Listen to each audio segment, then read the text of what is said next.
ازيكم يا بنات؟ معاكم آية. النهارده انا حابه اكلمكم عن طريقه عمل سكراب طبيعي للجسم بطريقتين مختلفتين. الفيديو ده بالاشتراك مع قناه لارا ستايل. هحط لكم اللينك بتاع القناه بتاعها في الديسكريبشن بوكس. هي الفيديو بتاعها هتتكلم فيه عن روتينها في الاستحمام.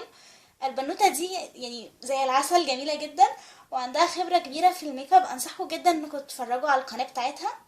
اول سكراب حابه اكلمكم عليه هو سكراب القهوه. بتحتاجوا معلقه قهوه ومعلقه واحده زيت زيتون، بس كده. بصوا ازاي سهل. أم، هاخد اهو هنا معلقه القهوه، احط عليها معلقه زيت زيتون. زيت الزيتون ده عادي بتاع اكل عادي وانا مستخدماه، بس حطيت العلبه دي عشان يسهل عليا استخدامه. وتقلبي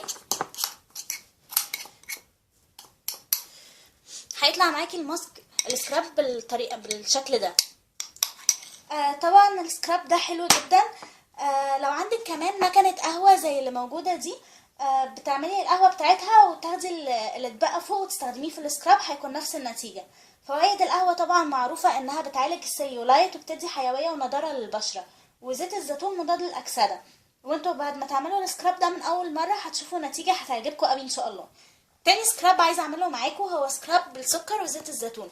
كل اللي بتحتاجيه معلقه سكر وعليها معلقه زيت زيتون،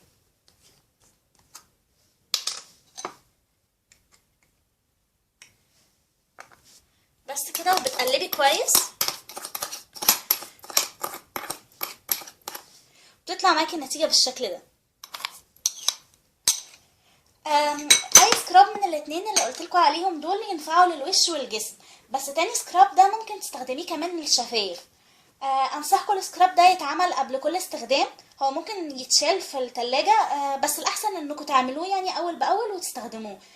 طبعا لازم بعد اي سكراب انكم ترطبوا جسمكم كويس. ولو عايزين تعرفوا ايه طريقة عمل طريقة استخدام السكراب الصح، انصحكم تشوفوا الفيديو بتاع لارا. هحط لكم اللينك برضو بتاع الفيديو في الديسكريبشن بوكس.